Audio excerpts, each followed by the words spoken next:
Suffice to say, I'm scared.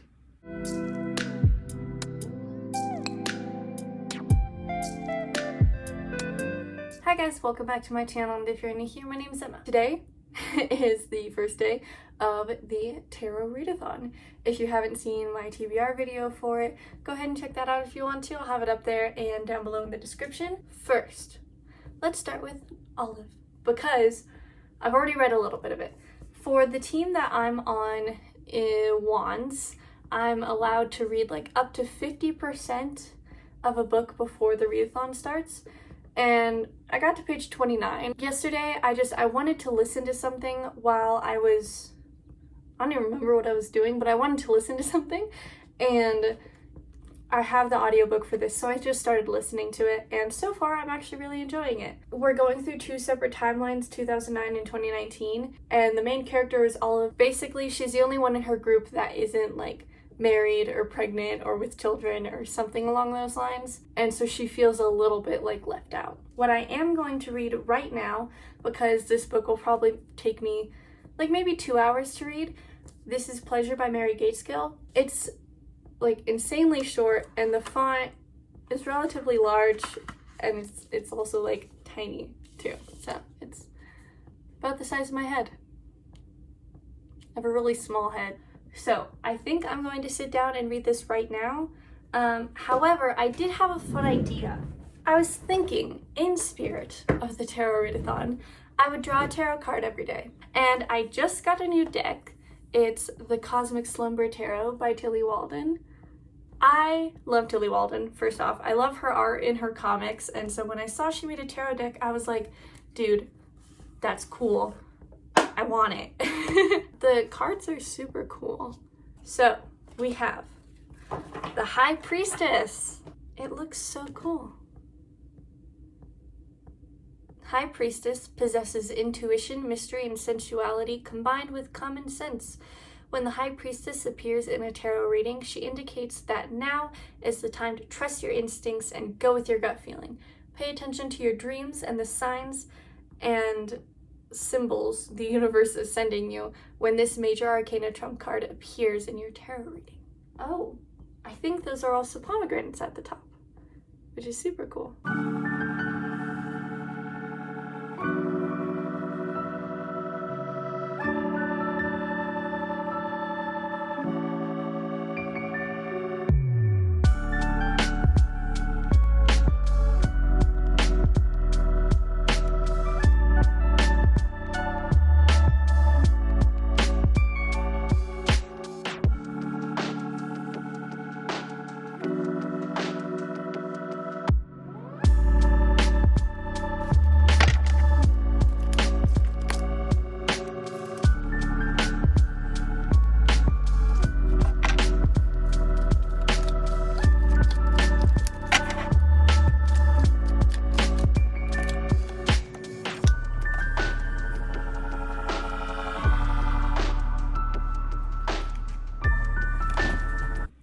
I just got some book mail. I got Anyway the Wind Blows by Rowell. This is the third, and I'm pretty sure the final book in the Simon Snow series. That's insane. The middle one is so small. I thought the second book was so short, and it was so weird. I'm really excited though, except a couple of the like little quotes that Rowell was teasing on her Instagram make me feel like this book is going to be depressing as hell, and I don't want to read it. Suffice to say, I'm scared. I am currently waiting for a video to upload. It's going to go up tomorrow, but I usually try to get that stuff done the day before because it makes me nervous. And right now I'm on page 125 of Olive, and so far I'm really enjoying it. I also read the How to Pronounce Knife story for today. That one was titled Paris. So, yeah. Okay, so it is almost 4 o'clock later in the same day, and I've read like almost halfway, or almost half of Olive, and so far I'm actually really enjoying it. But I was kind of thinking, you know, let's switch things up, and so I started to read Suicide Notes by Henry Thomas Ford, and I just wasn't feeling it it was, I don't know, sometimes topics, I mean, you can gather from the name, but sometimes topics are just a little bit hard. I really didn't read all that much of it, but I just kind of knew that I wasn't really looking to read that right now. I decided not to read that one, and I was gonna draw another card for it, but 7 books is already like slightly unreasonable for me. And I'm just giving myself a little bit more breathing room to read the 6 books that I'm already planning on reading. Okay, our power didn't go out per se, but a majority of the lights started flickering and the TV started making a weird noise even when we unplugged it. It was real weird. And then we just turned off the grid thing because it was being real weird. But yeah, there's a big storm outside right now, so that's what's going on. Yeah. Okay, so it's noon and I've read a little bit more of Olive and I'm on page 213, so yeah. But I figured we should draw our daily tarot card. The Ace of Cups. Love, new relationships, compassion, creativity. I like the creativity part. I was thinking about doing some art today. So, did I show you the card? This is the Ace of Cups. Okay, this is totally random, but I just watched one of Carol from Carol T _reads channel. Did I say one of her videos? I watched a video by that lovely human. That's the easiest way to put it. I'll have her channel linked, but it was Tom Hiddleston's favorite books, or like reading his favorite books. And she reads a poem called Love After Love by Derek Walcott in it. And someone just quoted it in here and I was like, I know that. Like, I really know that. And then they said the title and I was like, I just heard that poem for the first time in my life, like half an hour ago. That's so weird. It's so bizarre. Because when I read that, I was like, yeah, that's a really cool poem. Holy shit, I know that.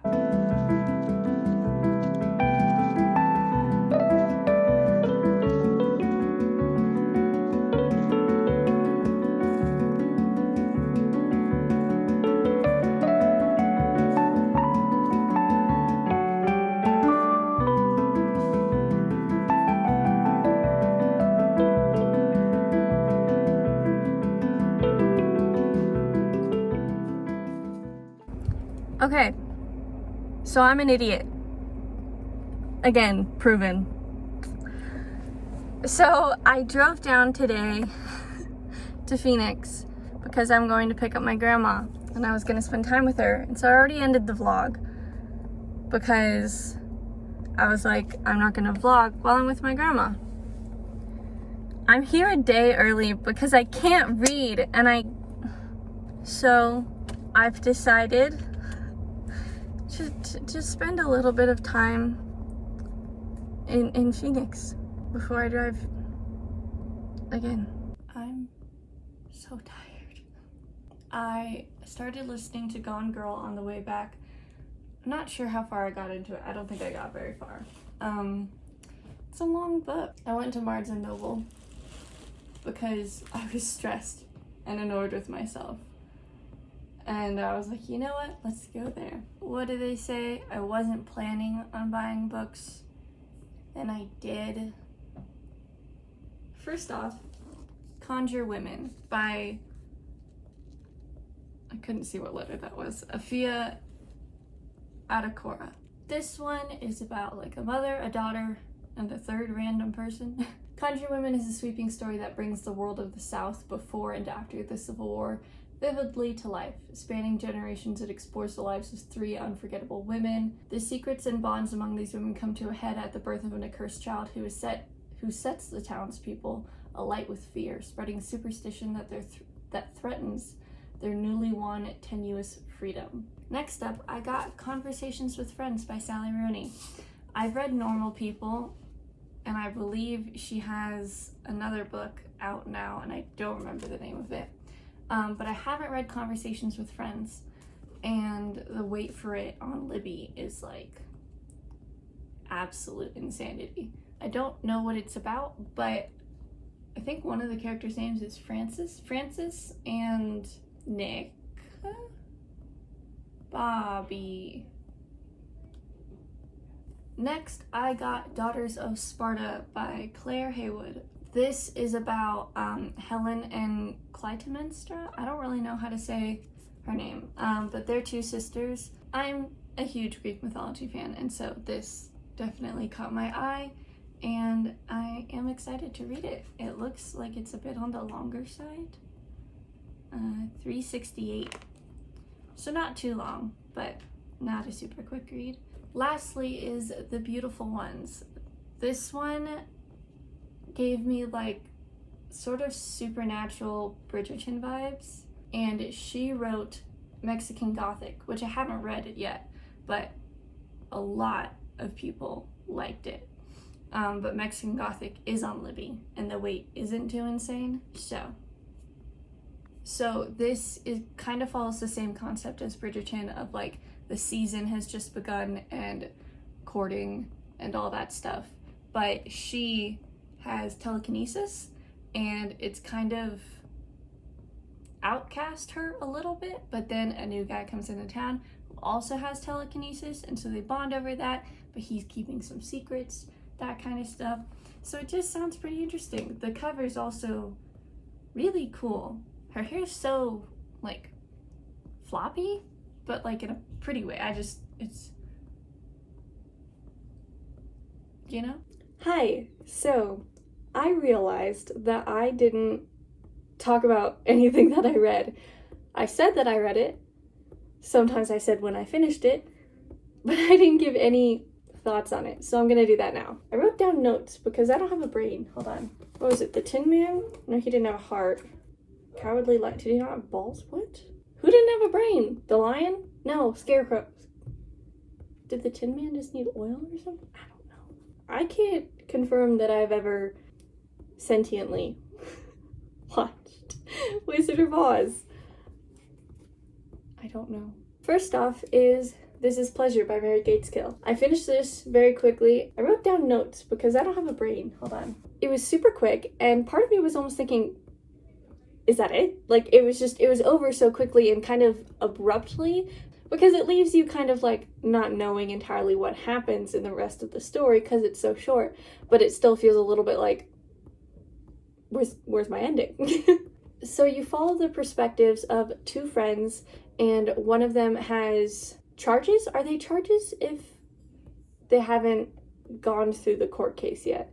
They're like in the middle of a court case, and he has charges or I don't know. What is it? I'm not a lawyer. Charges, let's just go with that, against him for sexual assault, specifically in the workplace. But basically you follow his point of view and you follow a friend of his point of view.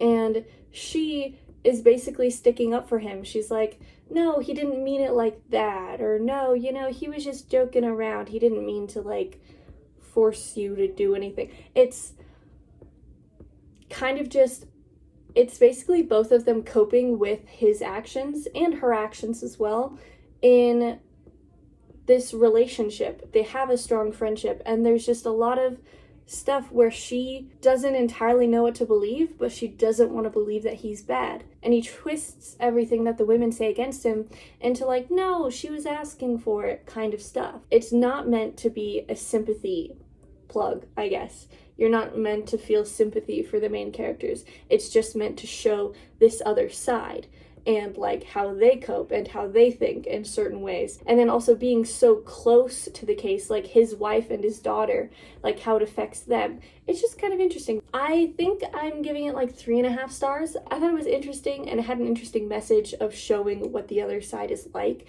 and how they cope with certain things and how they make excuses basically for their actions and their family's actions and their friends' actions. And next up, I finished Olive, and I loved this book so much. In this book, you follow Olive, the main character, and she is basically navigating her life as a 34-year-old or something like that, and she doesn't want kids, and her friends are either pregnant or have babies or are trying to get pregnant, and she's just really not in that world. These friends have been with her throughout like her entire life, and so she doesn't know how to cope when they're going through such a separate experience. And throughout this book, she's basically talking about not wanting to have kids and how that's looked down upon in society, and how she doesn't know how to talk to her friends about it, especially the one who's getting IVF treatments and is really struggling with fertility issues. And so there's a lot of stuff going on, and this is a lot about fertility and kids and stuff like that, but from the perspective of somebody who's not a mom and does not want to be a mom. Overall, I thought it was lighthearted and funny, but at times really emotional and really reflective. But yeah, fertility kind of stuff is a big thing in this book, and so if that's a difficult topic for you, then I might pass on this one. But in general, I think it's a really great book, and I give it 5 stars because I enjoyed it a lot, and it was just an interesting thing to see, to get all the insight from the different characters. And those were the only 2 books that I finished during this vlog, but I had a lot of fun filming it. And if you enjoyed it, please give it a like and comment down below if you've read any of these or what you're reading for the Tarot Readathon. I'd love to know. And I will see you guys next time. Bye.